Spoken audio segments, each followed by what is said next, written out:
Welcome back. The American Cancer Society says bladder cancer makes up about 4% of cancers in the U.S. May is Bladder Cancer Awareness Month, and Dr. Patrick ten Brink with Jupiter Medical Center is here to talk to us a little bit more about this. So, Dr. ten Brink, we hear 4%, and I hate to say it, it's kind of like, oh, that's such a small number. That's not really something we have to worry about, but you're here to say otherwise. Sure, absolutely. So the good parts are bladder cancer rates are dropping, but we are getting some concern with the increase of e-cigarettes as being something to be a little bit more concerned as that generation and population gets a little bit older. And what is the connection there? Some of the carcinogens that we see in cigarettes were the most common causes of bladder cancer in the past. And now with the use of cigarettes decreasing, we saw this kind of drop off. But now with e-cigarettes kind of increasing, we get a little bit more concerned at times. Okay, all right. So what should we be watching out for? Is there a certain age group, signs, symptoms? Sure. So some of the first signs that we really get with bladder cancer, as it's hard to know, is sometimes blood in the urine.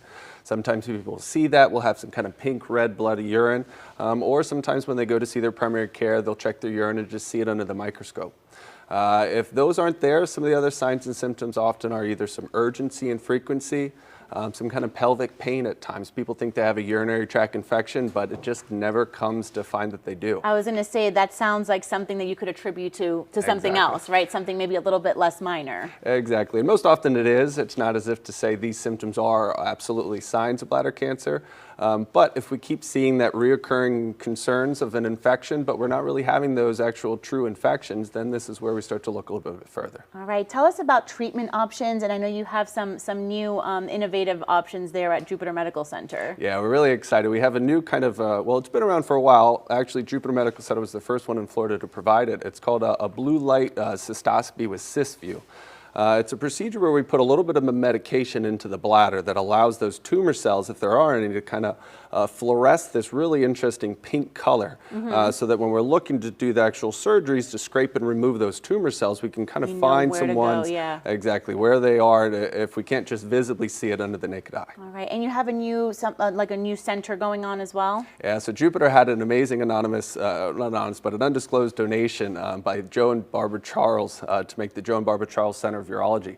And it's an exciting growth that we're going to put into the community. And as that community's grown and the need for most often all physician care, but also urology care in the area has grown, we really look to build this kind of multi-specialized sub-center in the urology world. And what does that mean just for the future of medicine? Yeah, it's a really exciting point that we can really grow some of the new technologies, the advanced kind of improvements. We're actually working to start providing a new FDA-approved gene treatment for bladder cancer, some high-risk, non-invasive bladder cancers that we're really hoping to get out to the community and provide some of that specialized care. All right, Dr. ten Brink, did we miss anything? No, I'm excited to help the community. All right, thank you so much for your time this morning. If you want more information, you can head to our website, WPBF.com.